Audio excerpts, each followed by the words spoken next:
Yeah, exactly. About the AI at the AI is coming for all of us, and it's coming for all of us sooner than expected. Much sooner. The war is starting. Skynet is sentient and thinks it can get an artist alley table. Oh my god. It did get an artist alley table. No, it did get an artist alley table. That's the fucking problem. Jesus Christ. I mean, yeah, it's going to get worse before it gets better. That's for sure with that stuff. Good morning, everyone. It is November 14th, 2022. Ew. It's a Monday. Oh, yeah, that's right. This is the Raging 2, the vlogs. Whether you like it or not. I don't like much of nothing today. Today's mood is just that mood. Yeah, no, it's getting colder over here, and it's like I'm tired of it already. Oh my goodness. You ready for this wonderful intro? Hit it. The views and opinions expressed within the video content found on the Indy Comics Network are those of the speakers and do not necessarily reflect the views or positions of the Indy Comics Network or its sponsors.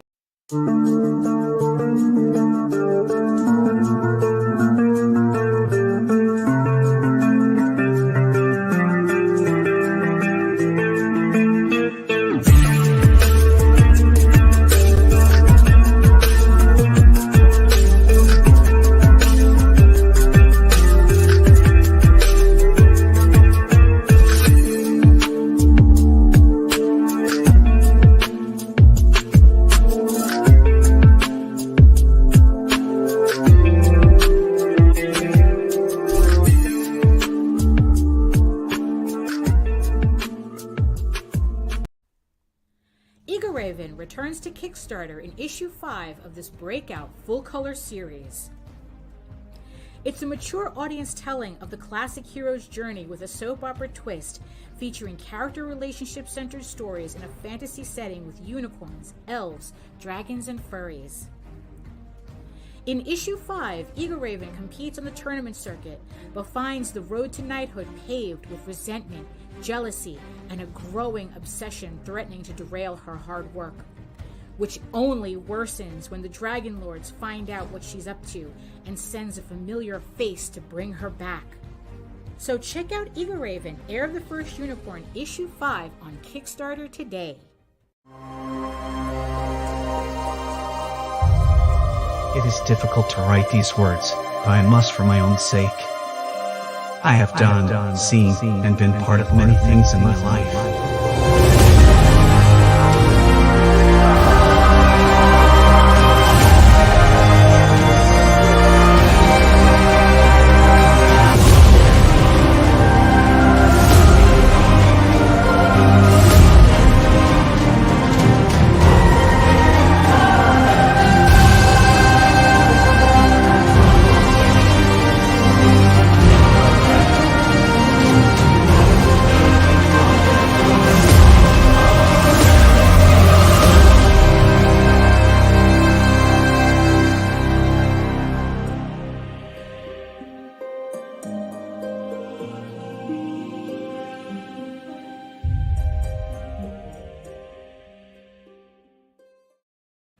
The theaters next week. Yeah, that is fucking dynamic. I would like to thank Tyler Carpenter for the work that he did on the trailer. JD's trailers for Oswald Chronicles have never looked so good and so exciting. I get goosebumps just looking at it, and it just reminds me how much I have to up my game. Everybody is upping their trailer game except me. There was yeah. So thank you so much for doing that for JD. So. Yes, and for and everyone looking to support Eagle Raven and the Oswald Chronicles, links are in the show notes below. Eagle Raven on Kickstarter right now. The Oswald Chronicles in pre-launch on Kickstarter right now. So here you go. So welcome everybody to another Monday. Everybody's acting up over here, so I guess I'm in the dark. Yeah, it's going to be one of those days, I guess. So who's joining us today? Who's in the chat? Who's joining us? We got Tanner. Good morning, Tanner. Hello. Tanner is running a Backer Kid experiment for us all. Oh, very He's nice, freelance very right now for nice. Electric. So, I have a video for that I'll be uploading to the StreamYard this afternoon. We got Mike Jimmy, who also has a pre-launch right now. Life on Coro, dude. Volume 1. Check it out. Marvin. Yeah. Got something coming up really soon, too. Let's see. Hi, Grant. How's it going? Hello. Vicinia. Hi, Vess. Oh, hey, Vess. Oh, my God. It's just everybody's just in today. Hello, good morning. And yes, and we see you 8 people watching us from regions beyond. I see you next to the big eyeball on my screen. Thank you so much for joining us. Although if you are watching us from Facebook and Twitter, come on over to YouTube. Join the sexy people in the chat. It's like Facebook likes to mess with our streams, sometimes, and Twitter doesn't and Twitter doesn't allow us to interact. So, come on over to YouTube so that we can talk and chat and have a good time and try to raise our spirits on this cold, at least on my end, Monday morning. It's supposed to go down to 30 already. So yes, we are damn straight. We are sexy here. We're bringing sexy back to comics. That's what it is. Oh, my goodness. With our words. Yeah, with our words. That's true. Yes. Oh, my goodness. So let's get this officially started, because, I just got so much to talk about right now. And we have a guest, so we're going to be dropping there's just so much to do. So hello, everybody. My name is Daphne Lage, and I'm a cartoonist, illustrator, and comic book artist from New York. I have been self-publishing comics since 1992, and I am known for the furry fantasy adventure Tall Tales, coming back to Kickstarter early 2023. And I am currently known for my medieval fantasy soap opera drama, Eagle Raven, Heir of the First Unicorn, on Kickstarter right now. I would like to thank the 103 backers who have so far currently backed the campaign. Thank you so much for all of your support for it. We still have, I think, 24 days to go. But why wait? Pledge today, links in the show notes below. And also, in the meantime, you can read both my comics online at Tall Tales, TAILSonline.com, and egoworks.com, EGOWORKS. And you can check out all my videos on how I make my comics here on YouTube on my channel at Daphne Lage, Lage Art, which also simulcasts through the Indy Comics Network. And starting Wednesday, I swear, this time I'm going to run a stream where I'm going to try to do it through Twitch, just to see what happens, for the shits and giggles. You know how it is here online. So there you go. So take it away, Nita. My name is Nita Lanning. I'm a writer, vlogger, blogger, sometimes editor and stuff, and producer of this shit show. Woo. Well, hey, could be worse. The whole ass infant. Yeah, you do the math. You do the math. I ain't doing no maths here. Let's just say I am closer to AARP membership than I am to college. So let's just say that. Yes, so welcome everybody to another edition, another episode of Rage Into the Vlogs, and holy crap, is there a lot. It was like, where do you even start? Yeah, where do we even start? It's like we did an entire episode about the whole AI thing, and this weekend, yes, it is, sir. This weekend just proved that is moving along a lot faster. I don't know if it's moving faster than I expected, or it's just because honestly, the results are a little unsurprising. So, a couple of things. So already we're beginning to see keyword jockeys getting booths and artist alleys at conventions. Yes, so watch out for that. When you start going to conventions again, it's like now it's not just the douches who run film stills through Photoshop filters to give it that watercolor look and selling prints of that. Now it's full on AI, people who like I said, they're keyword jockeys who now think they're artists. And and they are now in artist alleys as we speak. So that's really disappointing. Another thing that I was just reading on Facebook about an artist named Shikari. I'm sure a lot of you know Shikari's absolutely insane, the gods of the news CG work. And you know, the computer generated, like he does like these really like almost like uncanny valley type of artwork that you see on a lot of variant covers lately. And somebody decided to take one of his pieces, run it through an AI as a base, and then just slightly altered the image in a few places and right, and then now it's theirs, you know. And the thing is, though, is that it's not like it completely changed the face, messed up the hands, and gave it 2 butt cheeks. Yeah, gave it 2 butt cheeks on her thigh. I mean, it's very strange. It's obvious that the person who is doing this has no idea what they're looking at. But hey, now they're an artist, right? Because they ran it through an AI generator, and it's just absolutely ridiculous. And of course, Shikari is rightly pissed off about that, because I mean, the artwork is identical except for the places the AI messed up. Because remember, the AI cannot do hands. Cannot do hands, yep. And obviously it can't do butt cheeks either. No. So remember, AI is still a virgin. Yes, AI is still a virgin. I've never seen a naked woman before. I swear to God, that's exactly what's happening. That's exactly, the AI is kind of freaking out. So really quick, also before I get too sidetracked on my next thing. So those of you following my campaign for Eagle Raven, Heir of the First Unicorn, issue 5, today a new variant cover dropped. And for those of you who've been waiting since the launch party for this cover to drop, it is here.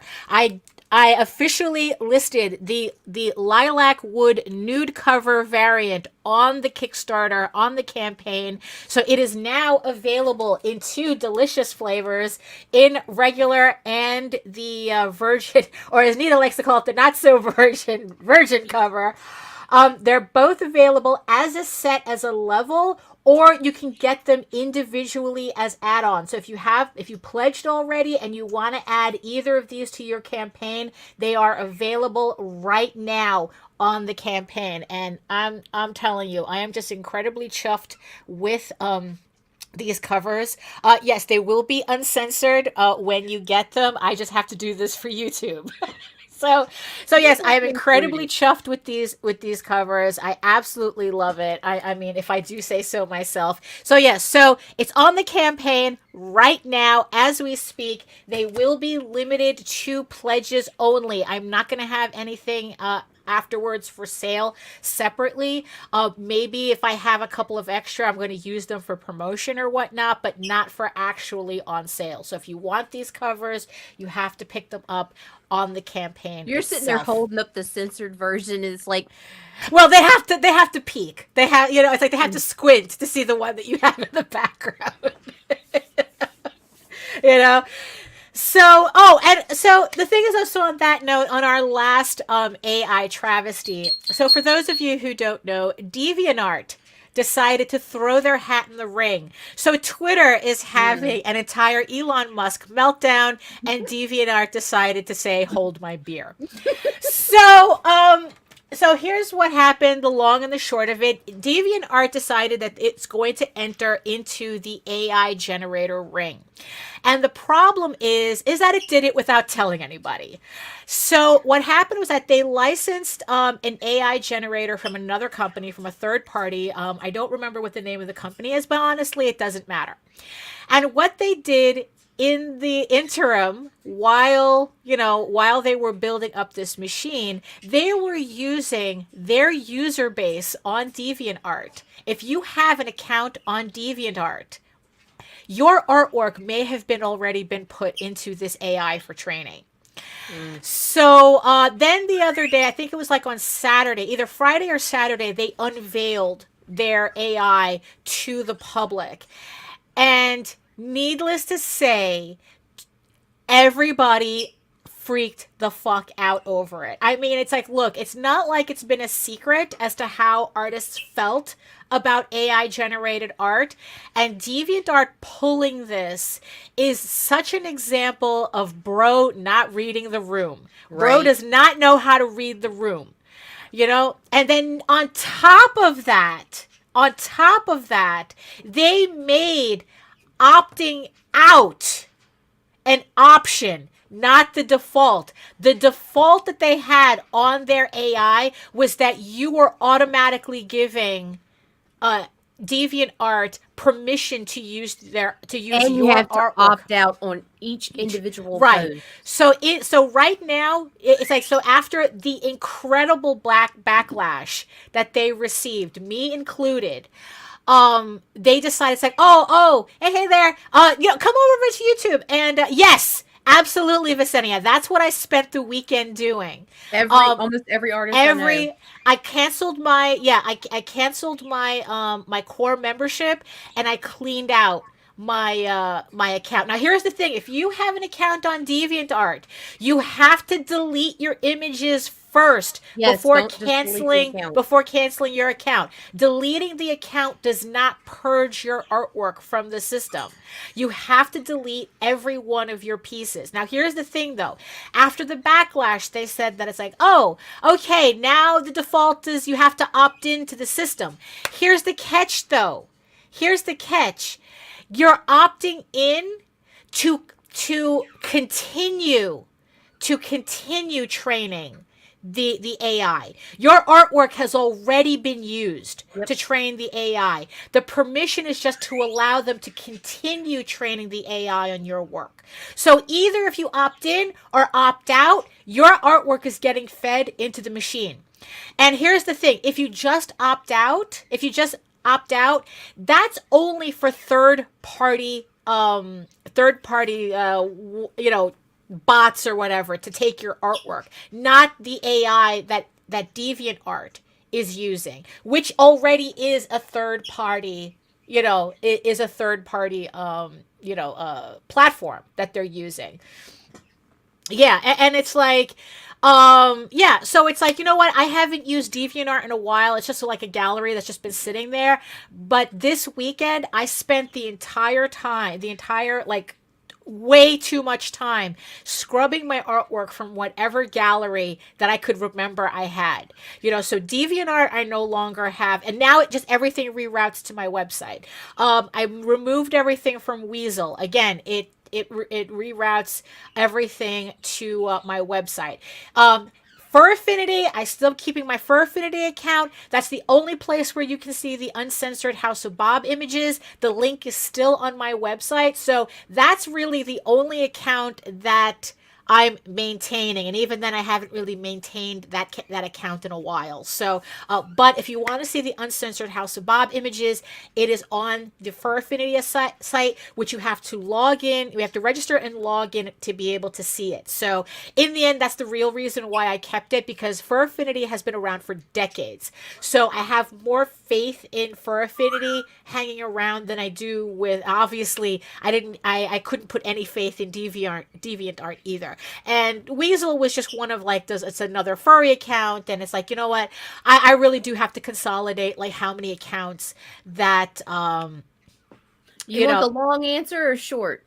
Well, the thing is, though, it's like, look, Weevil, like I said, tool. it's a great tool, but right now we're in that moment where a lot of people are going to be abusing it.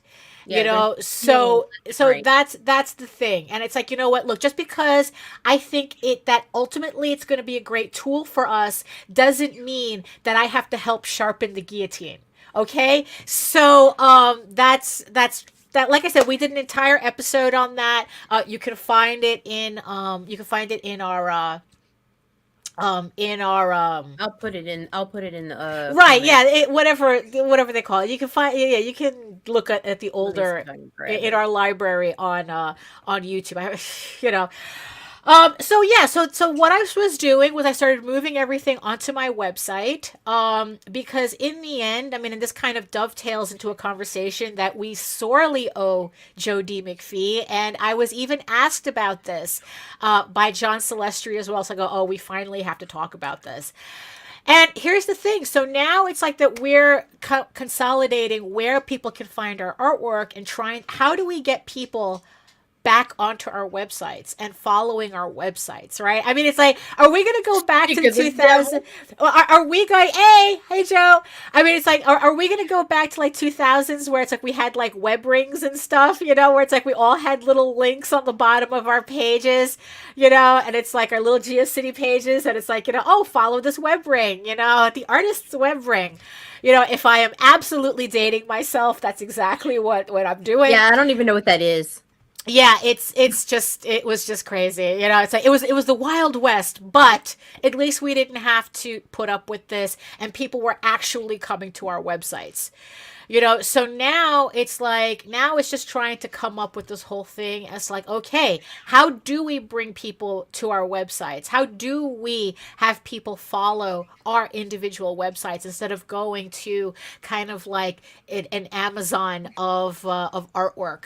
Right. Yes. We wake up. Yes. We wake up every morning and choose violence. Yes. You know, no, we do not choose violence. No, it's like, because it's like, it's a little bit harder online to do that. So it's like, yeah, so how do we, so that's pretty much like, I have some galleries on my website already. So if you want to check out what I have there already, you go to, yeah, I know, right? GeoCities, man. We need the little gifs with the flames, you know, and the spinning under construction sign. Come on, you all know what that looks like. You know, so you head on over to egoworks.com, which is my main website, and you can see my artwork there. So now it's even more of a portfolio site for me. And not only that, for just a little bit of fun, if any of you remember my want to read a wonderfully hokey fanfic that I wrote back in the aughts, you know, it is my Secret of Nim fanfic, Freeze Frame, is now also on my website at egoworks.com. And yeah, because Nita has a PDF of it. But now you can all download a PDF too. You can either read it on the website or you can download a PDF of the fanfic and enjoy it in all my ridiculous fanish journey. Right. Oh, and yes, that's my other novel. That is not, hopefully my Nita is always one step ahead. Yeah, exactly. That's the novel that I sent Nita to proofread for me. Just, not to proofread, but to kind of like give me an overall sense of whether I'm in the right direction. For those of you who don't know, these last couple of months, I have been frantically writing a novel to continue Eager Raven. So it's like, so there's the 15 issues of Eager Raven, and there's a novel that comes after that. And I completed the first draft. I completed the first draft of the novel, and I'm very happy with it. I'm already kind of like in the mindset of I really, really want to start editing this, but not yet. I want to make sure that Nita gives it a once-over, and more than a once-over.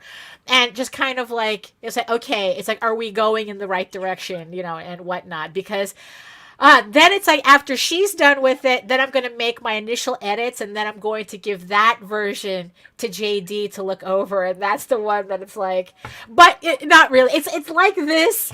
But the thing is, though, he does have this knack of giving, especially my male characters, more spine. So I'm looking forward to that, to see like what changes he recommends for this book. If I need any, who knows? It's like, you know, who knows? But this book will be coming out after the 15th issue comes out, which right now I am on the last 5 pages. The last 5 pages of inking issue 7 of Eager Raven, and this one was a tough issue to get through for me. Like, I was supposed to have been done with this like 2 weeks ago, and I've just been dragging my ass on it.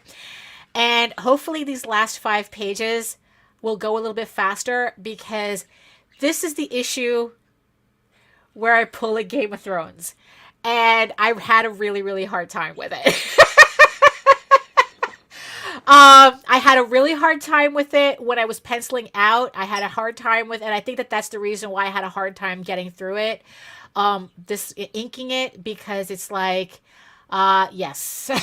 So, for those of you who are following the series, I've always said that it's like it does ramp up and it gets darker as the series goes along, and especially on issue 7 is where you see it. So, yeah, so hopefully these last 5 pages won't take me too long to get through, because I'm kind of like, I hate you. Yeah, sometimes I hate me too, but I had to do it. You know, it's like it needed to be done. You know, and yeah, so Eagle Raven, Air the First Unicorn, issue 5 on Kickstarter right now. If you want to follow along the story and you know, and see where I could possibly be dragging it to. So, but that's so yeah, I've just been spending the weekend just recoding, you know, my site a little bit and just fixing up my gallery, and yeah, and just like now it's the whole next process of like, okay, as an artist, you know, as a creator, how do I now get people to pay attention more to my website? Through violence. So, okay, without the violence, you know, it's like, I think there must be an easier way. You know, put that link everywhere. Yeah, for real. Because, yeah, I think that this is something a lot of us are going to be facing. The more platforms to be really melodramatic about it start to betray us, or continue to betray us. You know, they build the platforms on our backs, and then we're the first ones they push under the bus when they want to finally cash out. So, and this is the thing too with DeviantArt too, because they're licensing their AI platform. Yeah, so that means that they're also selling our stuff. You know, to the people who developed their base platform for their AI. So it's like, you know what? It's like, that's how they had a mass exodus and barely flinched, because right. Yeah, exactly. They're getting paid. Their pockets. They're getting paid, you know, and it's like, look, at least I saved $50 from not having the core membership anymore. And yeah, and you know what? DeviantArt wasn't doing anything for me anyway in terms of like gaining sales or views or anything. So I don't know. It's like, you know what? Maybe this is all for the best. You know, let's bring everything back to our websites where we have more control over who sees our stuff. Let's bring it back to our mailing lists where we control our audiences directly. You know, it's like, and I guess it's like, let's build up a new artist community, you know, from there, because it's like I said, these galleries, these platforms are going to continue to betray us as creators. I mean, where it's hard enough for us to monetize what we do, but these assholes know how to do it without blinking. You know, it's like, you know, so it's like, you know, and I'm really tired of these. Yeah, and that's the thing that I'm tired of. I'm tired of platforms monetizing me before I can monetize me. Yeah, right. You know, I mean, it's like, it's just absolutely crazy. And then it's like, we're not even talking about all the keyword jockeys, you know, who are going to be... This pimp ain't even treating me right. Yeah, no, for real. I mean, that's, you know, so it's like, yeah, so let's all bring it all home to our own websites and just, like, start over. I guess, I don't know. You know, so yes, so we have a guest today. We will be talking to Hojo about his campaign, which is currently on pre-launch right now. So what we're going to do is we're going to show some love, and then do we have anybody to show love to? I mean, pretty much it was just us. We got a bump. We got a bump. Okay, so we got a bump. Okay, so then it's like we'll be right back after these messages. We'll be right back. The views and opinions expressed with Right. Well, okay, maybe not that one. No. Right. Although have a question or comment for us to address on the show, Have a topic you want us to talk about? Email us at indiecomicsnetwork@gmail.com.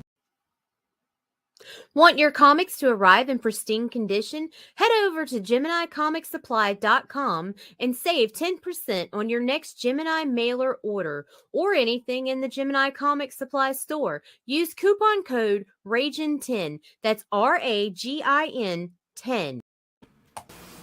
Oh, hello there. You just caught me in the middle of making a drink. While I'm doing that, here's a disembodied voice that'll talk to you about what this commercial is about. Thanks, sellout me. Shots with Comics is a podcast with artists and writers Chad Perkins, Kit Bonitis Jaspering, and Blake Matthias. They'll give you a brutally honest review of the comics they are reading. Do they love it? Do they hate it? They'll tell you while drinking their traumas away. If this sounds terrible, then join us Monday nights at 8:30 p.m. Eastern Standard Time on the Indie Comics Podcast Network for this aggressive comedy review show and sellout commercial. Oh my God, every fucking time. All right, I know. It's so hello, welcome to the show, ladies and gentlemen, a gentleman and a scholar straight from our chat. which is why you guys want to come over to YouTube and join us here, because look at all this creative energy we have in the chat, and sometimes they show up on the show. So welcome to the show, Hojo. Now, I'm figuring that's not really your name, but tell everybody how you want them to know you. Well, I mean, the pen name is H. Wayne Desper. You can probably guess what the H stands. Let me tell you something. Kids are cruel in kindergarten. Howard the Duck came out when I was in kindergarten. And now it's suddenly cool, but that's 35 years of anguish. I know, really. It's a little too late. and there's a player for the New York Mets. He went by Hojo, like Howard Johnson. That was his name. It's stuck since Little League, so. There you go. Well, at least maybe that makes your name, easier to find.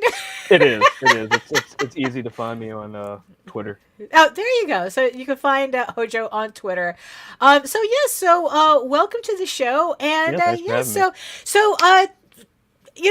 us I would give us your kind of like your introduction to the world. It's like I usually see you in the chat, but now we're face to face as creators. So tell us your villain origin story. Oh well, I mean, I've been in comics since I could walk, and kind of had a love-hate relationship with it. I would fade in and out, certain eras over the past couple decades, and then it just got to the point where about 10 years ago I was done. Like, I'm not buying any more of this shit anymore. I don't want to be lectured. I think I'm an intelligent individual, so stop insulting my intelligence with these characters. So, and when I was in the Army about 15 years ago, I came up with an idea. So I started writing a comic book, getting some stuff done with another guy that was an artist. Then we got back, CrossGen was out of business. We were getting ready to submit. And so life happens. Yeah. I'm 40, and then this time last year, as a matter of fact, I was poking around on Twitter looking at some sports stuff, and I saw Comicsgate, and I saw Ethan Van Sciver trending, and I started to poke around. I was like, oh. It took me about 5 seconds to realize that's all BS. I mean, right. So it's a lot of drama. It's a lot of drama. I get it. I get it. It's so easily monetizable. So yeah. But the creative side, it's like nothing I've ever seen. There's something for everybody. It's an artist for everybody. If you can't find something in this little corner that you don't like, I don't know what to tell you. That you don't like art. You don't right. Like yeah, exactly. Yeah. I think a big problem is that a lot of people, like when they talk about comics, they really mean Marvel and DC. And it's like, and unless Marvel and DC are doing it, they don't see it. Right. And it's like when they say it's like, oh, I can't find comics to read. It's like, bro, all you got to do is just look that way. It's the same thing with music, man. Yeah. Mm-hmm. Like, I don't listen to anything that's on the radio. Like, nothing contemporary, nothing what you would call pop music. I'm just, I'll listen to like some 80s new wave from time to time. I listen to rock music. I've played, semi-amateurish in bands, It's no big deal. It's just there's something for every. You just gotta know where to look. Stop complaining. Right, exactly. Yeah, exactly. And the thing is, though, you took it a step further. You decided that you were going to put your money where your mouth is and do your own comic. Now, the thing is, though, was doing comics something that was always on your radar from back when the kids were calling you Howard? Yeah, it would be nice. It would have been nice because back then Right. it wasn't cool, like Right. like as much as I enjoyed The Big Bang Theory, Sheldon effed it up for everybody. He let the cat out of the bag, man. Like it used to be, if you saw somebody wearing like a Hulk T-shirt, you were like, nerd. It was that thing like, yeah, I know you. Uh-huh. Yeah. Right. Like you're down. But nowadays it's like you could just close your eyes and walk 10 feet somewhere and you find. Well, because everybody picks it up from Hot Topic. Yeah. Same thing with the band T-shirts. Yeah. I'm like, really? Do you really listen to the Clash? No. Right. No. Do you even know who they are? Yeah, I know. The shirt was cool. Yeah. So it makes it a little harder to find. Was so cool when he was the lead singer of Nirvana. Yeah. So what was the book that inspired you? That it kind of like inspired you. You know what? I'm going to do this. Yeah, I'm going to finish it. The first thing I backed was Inglorious Rex. I just now got it. I haven't read it, but the first book that I actually received that I read was The Lucent, and I was like, wow, that's good storytelling. Like his backgrounds are great. I'm like, this is a high level. This is pro stuff, like across the board. And then I got Company Man, and then I just went on like a spending spree that my wife kind of chastised me for. Well, and I was like, well, I said, you get it. And I was like, well, you know what? I can do this. And I started poking around, like everybody Googles how to make a comic book. Right. Yeah. And then I saw Rob Arnold's, his Google Docs, and then he made YouTube videos. And I watched probably that about 200 times. And he got notes together and came up with an actual plan. And like, it's not really about the money. Like, I told her, I said, it would be great to make the money back on the first one. That way I can just like, if I got $5, I'll give it to the kids or something. Yeah. But it's about the love. It's love of the game. Really. It's just about doing it.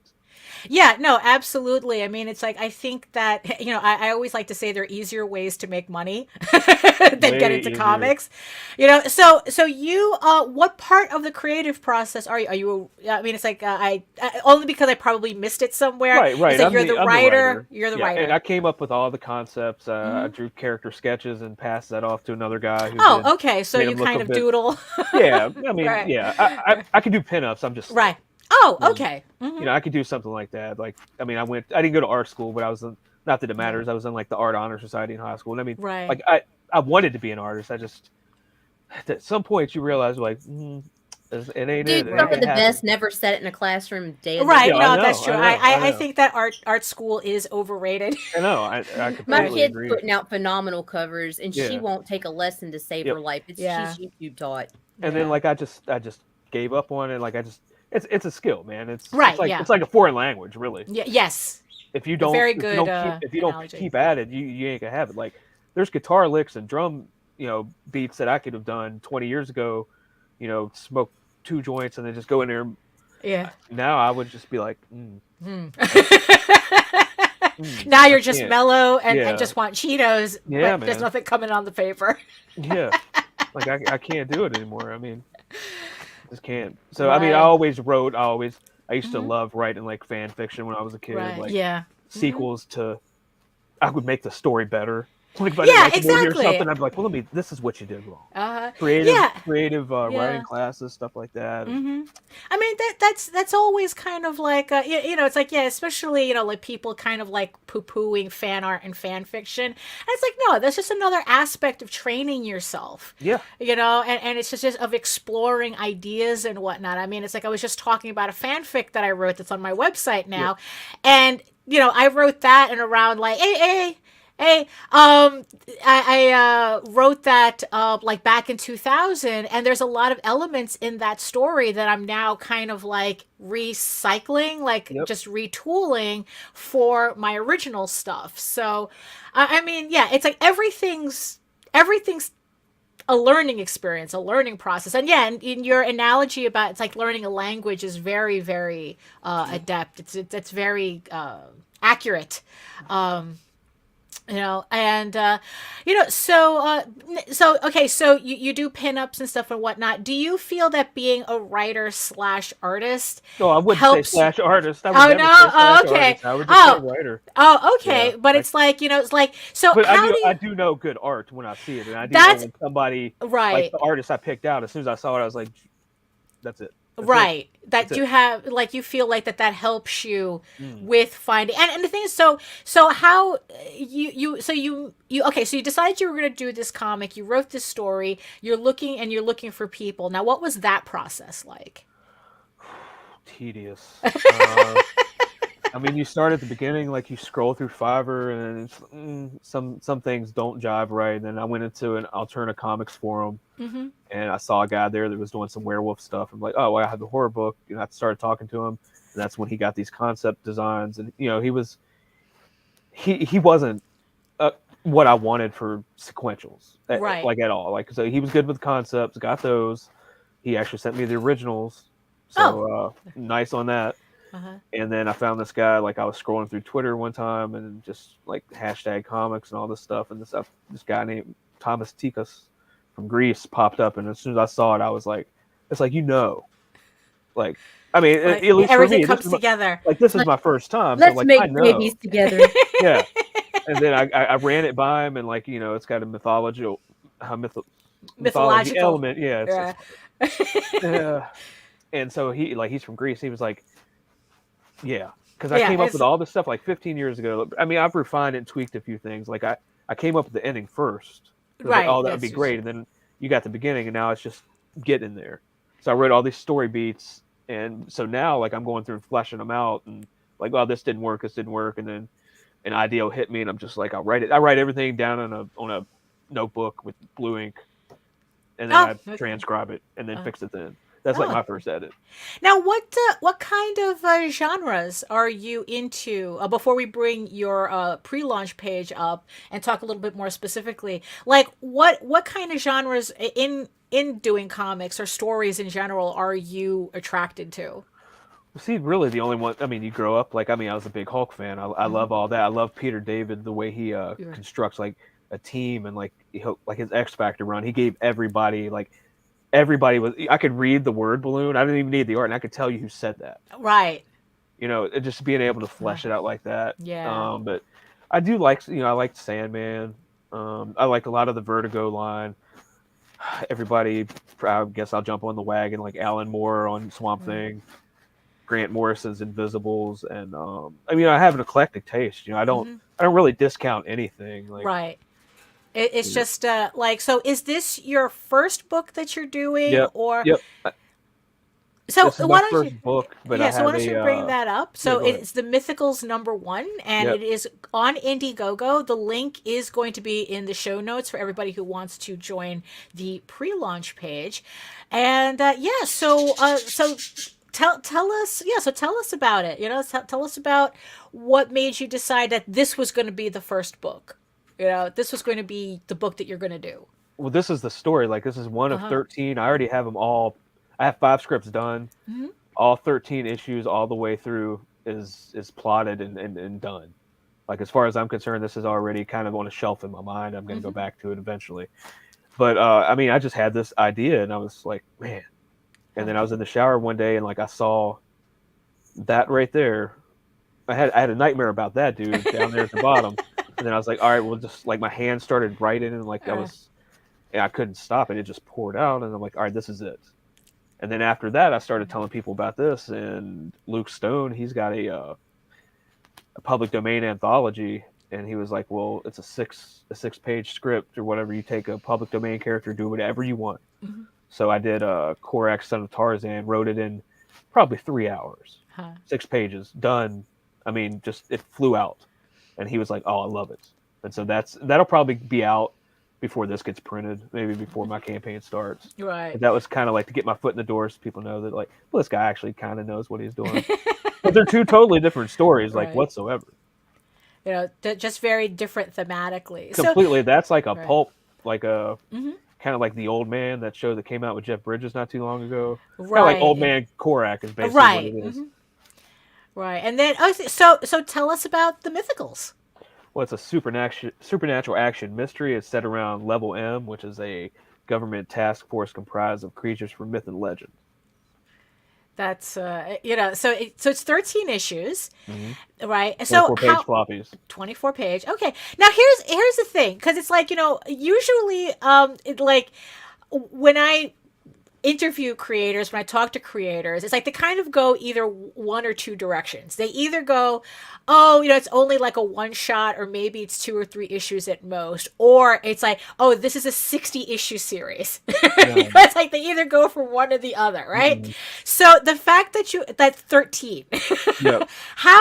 So you have the first 5 issues written out, but you're pretty sure. I mean, it's like, so how certain are you that it's going to be 13? Well, I'm dead certain. The 13. I mean, 13 is like the cool supernatural number. That's right. Yeah, I was like, I'll do that. Yeah. But see, I kind of caught myself in the hole. So the 13th issue is a double size issue. So technically it's 14. Because I was like, oh, this is too good. And we got into the middle of a fight scene. I'm like, well, this is too good. Right. Yeah. And there's a small, like, I wouldn't say a window, maybe like a small keyhole for possibly another story after that. But I'm just worried about issue 1 right now. Right. Yeah. I mean, it's like with these things, it's always a step. I don't want to say, oh, I got it. This is part of a whole universe. Right. Yeah. Nah, man. No, this is it. This is a contained issue, like manga does. Like they'll do a volume. That's it. Boom. On to the next one.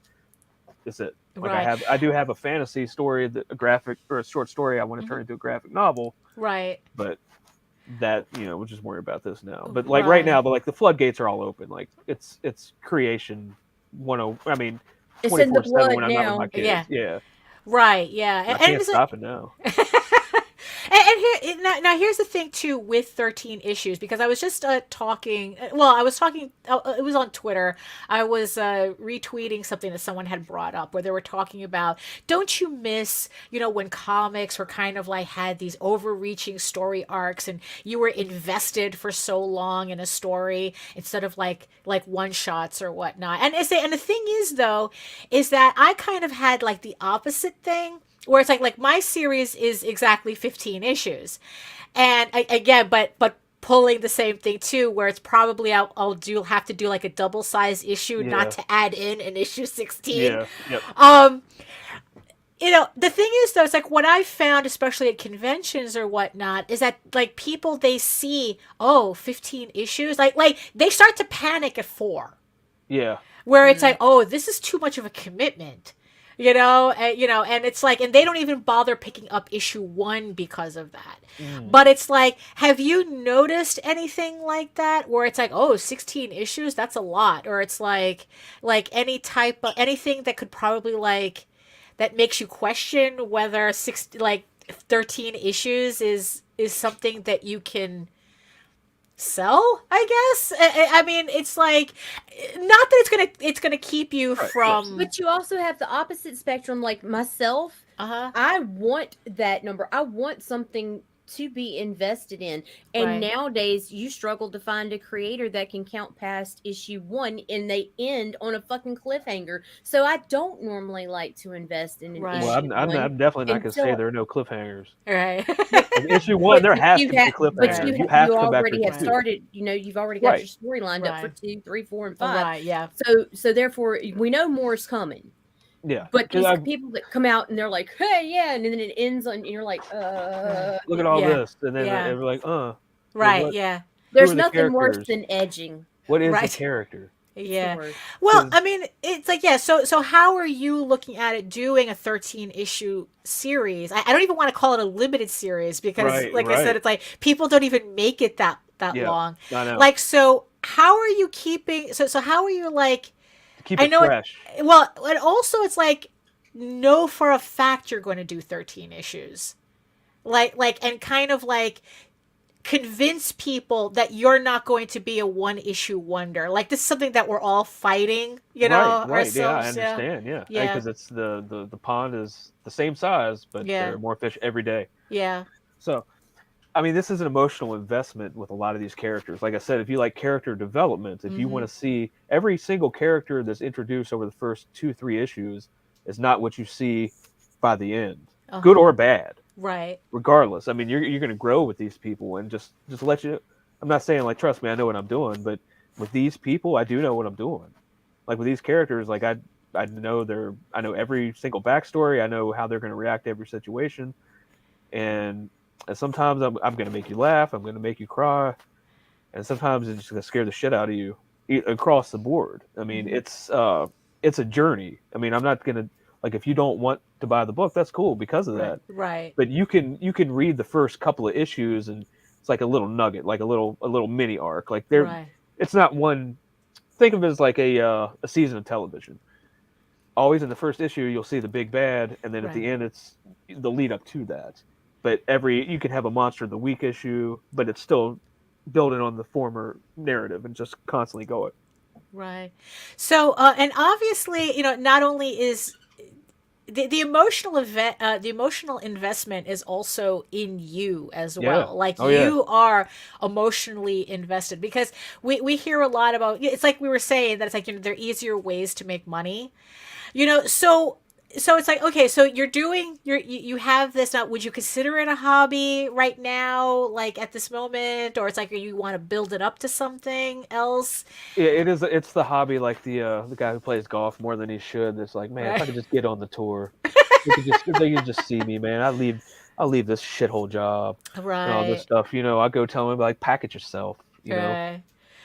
So okay, this so would be good. Like, like somebody like Von Klaus who just sits around and is like, oh God, I'm just writing comics all day. It's so awesome. All right. So it's like kind of like either one of those. Yeah, that would be great. But my wife's an accountant, so she was like, there you go. There's no 401k in comics. I'm like, okay, great. Yeah. That's why she's the financial manager of this whole project and gets it. Like, I don't have to do anything. She's probably watching right now. She's like, yeah, you're right. You don't have to do anything. Hey, wait a minute. Yeah. I mean, she has all the money, makes sure everybody gets paid. So I'm assuming this is going to be your first campaign as well, right? Yep. Okay. So what is it that, so how are you planning for when the campaign launches? Like, okay, so you have your wife who's going to be watching the numbers really closely. So, and the thing is, though, you're not going to be just sitting around doing nothing. There's a lot that even just leading up to it. Yeah, like I left work to come do this, and I got another show at 12:30. Wow, and then okay. I'm going to go back to work. I mean, and it's a 30-minute commute one way. Right. Oh, so there you go. I mean, the fact that your job is allowing you to do that is also helpful too. Yeah. Unless you're skipping your lunch breaks. I am. I'll probably eat pizza on the way to work. Oh, there you go. Yeah, it's like you just cold. It's like cold pizza, hot pizza. It works either way. Yeah. So what? So what's kind of like your plan for the campaign? So you're in pre-launch now. So what's your goal you have for pre-launch, as opposed, and then it's like, how is that going to dovetail into what you do when the campaign actually launches? Right. So right now, as of yesterday, I laid down all the vocals for my trailer. Mm-hmm. I have a friend who used to own a music studio, and so he made a little makeshift so I did some stuff for there. And there's a certain animator in the chat right now from Panama. Don't want to give it away. Right. He's gonna be working on a little bit of animation for it. Wow, very nice, very nice. I was trying to think of maybe do like a little build up, like a premiere for the trailer, kind of keep the hype train rolling a little bit there, maybe at the end of the month. And then I have two covers, like the main cover by Dan Dahl, and then Peter Gilmore did the horror cover down there at the bottom of the campaign, that crazy one with the knife. So I don't want to make one exclusive over the other. I'm not going to make you pay extra to get A or B. Right. But what I am going to do is probably make a competition with the backers. Like, are you Team Gilmore or Team Booty Juice? And do a perk for whoever wins and back that certain cover. Oh, I have a feeling Team Booty Juice is going to win this one. Just for the name. I have a feeling they have the advantage. Yeah. I mean, and it was a joy to work with both those guys on the covers. I mean, like I didn't really. It was very stress free. But I've studied campaigns, like a lot of the, as D-Wag would say, tchotchkes and stuff. People are like, they get them a couple stickers coming, they're like, okay, it goes in an envelope or something. If it's really cool, maybe you put it up. But like I did have a chibi sticker made that's going to come free with the book with everybody. You're not going to pay extra for that. But I'll do like a merch tier add-on and a collectibles. Like I got a metal card in the works. Oh, cool. And Tank Ferris could do some sketches for some trading cards. And on the other one, I could do maybe like a patch and like everybody does like, was it like stickers or bookmarks? Mm-hmm. Why don't you just get a removable decal? You can put that anywhere. Oh, that's true. Yeah. And so something like that, just streamline it. It's my first campaign. I don't want to go crazy. Right. Yeah. But, yeah. You want to get the feel for it. Yeah. First. So how many days you're going to run this campaign for? Probably the initial 30, and if I'm lucky enough to go in demand, it'd be great. Okay. Now here's the thing, though. Do you think you can make it to 30? I mean, it's like, because a lot of people, it's like we see them, they kind of like, how, because I know everybody wants to have a successful campaign. Right. But the thing is, though, is that it's like, the first couple of days are going to be all exciting, and then all of a sudden, there's that dreaded plateau period. Yeah. And it's like, and do you kind of have like a plan for that?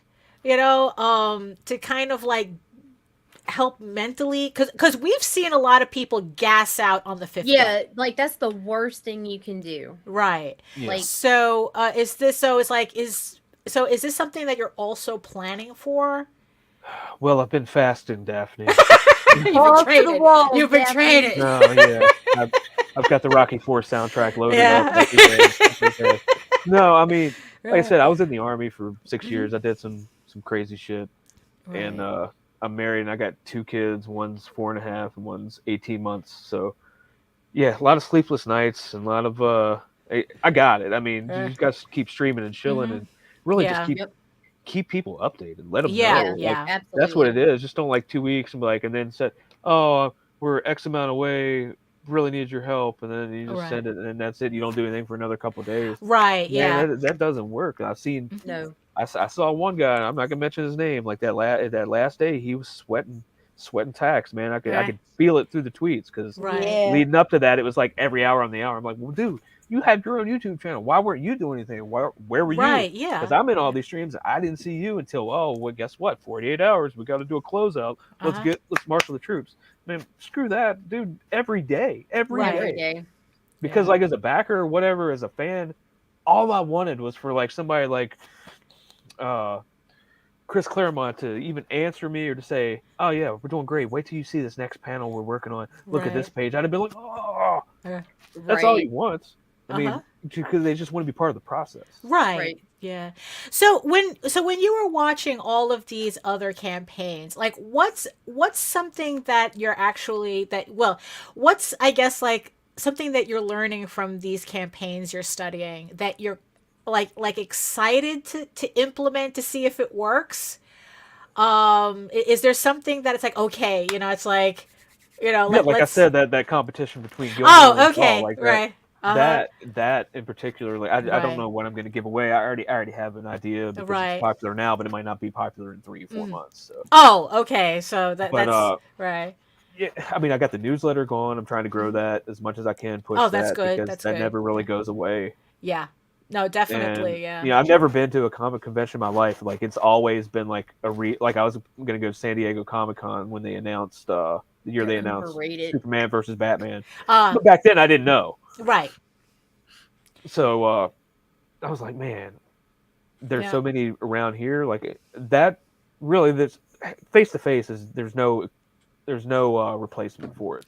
Right. So conventions are going to be part of your maybe a couple during the summer, local, if I could do that, Mm-hmm. I'm going to local bookstores, libraries, anywhere that would have me there or buy my book.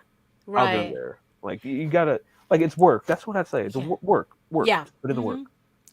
Yeah. No shortcuts. No, there really isn't. There really isn't. I mean, we've been seeing a lot of strange ideas floating around, and especially with like some people going, that's like, oh, I have this, it's like I just got into comics and I need to build my notoriety, and it's like, and I need to like be an asshole on Twitter in order to gain an audience. Hot takes so that I can do that. Believe me, but anybody can. That's the thing that gimmicks up. Right. And the thing is, and it's like, and I see this and I go, it's like, I don't know. It's like, have you thought about just doing a comic that might actually interest people? Yeah. I mean, maybe that might work. It's like every now and then on Twitter, like, I mean, today there's something like I'll see that has nothing to do with comics. So it's free game, free range for me. Like I don't bash creators. Right. I don't say your art sucks. I don't like this. I'll say it's not for me or something. Right. But like sometimes I just can't resist. Like I will indulge. Like it's like that candy at the end of the day. The temptation's like, real, bro. Yeah. Because I mean, I have zero tolerance for idiots, and I have a good bullshit detector. Yeah, and that's the wrong ingredients to put someone like me on. Like I said, if I ever would take the time to learn how to meme and make this, bro, you don't even know how much I feel you right now. I would not. Yeah. I would be just, especially like I'm a Jets fan in football, so they're actually good this year. And we beat Buffalo the other week, and I just went up like, "Oh my god, I would destroy you people if I knew how to do this." Like, once I learn how to meme, it's over for everyone. That's how you know, like, oh, that guy's over 30. Yeah, comics, I'm out. I'm a troll now. But I mean, you can be a drama merchant. It works for you. I'm like, I like that, a drama merchant. Yeah, I like that. I stole that from Buddy Lord. Yeah. But I'm not going to hate on anybody for making money. This is America making money as long as it's legal. Yeah, exactly. I may not agree with it, but I'm not going to bash you for doing it. But it's just not for me. Right. Like I'm not at that level to where I would need to do that. But like I'm not going to have a YouTube channel at the moment because I don't have time. Right. So I would go to everybody else. Like I came to you guys because well, that's best because your fan base is the one that follows you on your personal channel. Yeah. The way you network out while you're active is to bounce around from show to show to show to show. Yeah. I mean, like I got almost 100. I mean, just over 100 signups for the Mythicals now. Very nice. Very nice. I launched that on Halloween. It's only like 20-30% carry over. You know, right? I mean, but that's average. I mean, it's like, there's no such thing as 100%. Carry over. It doesn't happen. The highest we've seen is what, like 49, something like that. 49, 50. Yeah, and that was insane. Right. Well, here we are at the top of the hour. So everyone check out Mythicals #1 on pre-launch on Indiegogo now. Everything will be in the show notes. Everything's in the show notes. And the thing is, so I wish you a lot of success on your first campaign. Actually, after your 30 or your 90 days, if you're able to get into In Demand, maybe we'll have you back on so you can tell us as a beginner how different was it from the beginning to the end and what you learned. Like to have your cherry popped. Yeah, I would love it. Yeah, because I'm making turning this whole thing into like a documentary. Oh, very nice. Oh, very nice. Brilliant, dude. Like Brilliant. Yeah, no, that's really good because it's like we have all these expectations at the beginning of a campaign, and then once we finish it, it's a whole different story. So when your campaign is when you're ready to launch issue 2, we'll have you back on, and then we'll follow up with you. Going, it's like, so what made you change your mind about certain things? Why did you guys encourage me to keep doing this? Well, it gets in your blood. It gets in your blood. Yeah. That's what it is. Like a fungus. A fungus. So pleasant. Well, hey. Kind of like those parasites that make snails. You're making it worse. Yeah, that's better. That's way better. Make snails. Yeah, I know. It's like really. So tell everybody where they can find you outside of Indiegogo before we go. I'm on Twitter. Just type in Hojo. Can't be two of us. Right, there you go. Even though it sounds like there might be, there's only one Hojo in comics. So there you go. So Nita, any final thoughts or what? Shots with Comics tonight, 8 p.m. Eastern. Do not send your comics to Chad and Kit to review, but they will review others, and they will do it vulgarly and drunk. So yes, there's a lot of vodka and a lot of the cucumber guy. Yes. Yep. Okay. Yeah. Pickle Chad. Pickle Chad. Yes. Yeah. So there we have it. Thank you so much, Hojo, for coming on. Thank you, everybody in the comments for keeping it moving, keeping it real. Thank you for the 14 people next to my giant eyeball over here on the screen. Thank you for watching us from wherever you're watching us from Facebook, from Twitter. But like I said, come on over to YouTube. The conversation. It's like so you can join in the conversation in the chat as well. And it's just a lot more fun here on YouTube. So for me, that's it for us. So if you want to learn more about me and my artwork and everything, now that I'm moving all my galleries back to my website, you can definitely head on over to my main portfolio site at egoworks.com, EGOWRKS. You can find links to all of my galleries and social media sites, but I mostly post to Facebook if you're interested in seeing sketches and current work in progress and kind of like more of a live feed of what I do. And then EgoWorks is, you can see my galleries and my portfolio there. And remember that you could also check me out on YouTube on my channel at Daphne Lage, Lage Art, which also simulcasts through the Indie Comics Network. And you will .com, yes. And you can check me out Wednesday at 4 p.m. where I will be running an art live stream through YouTube, through our channels, and hopefully, if it all works out well, through Twitch as well. I get to try that out for a little bit, see what the kids think. So that's it for us on this Monday. Again, thank you everybody for joining us.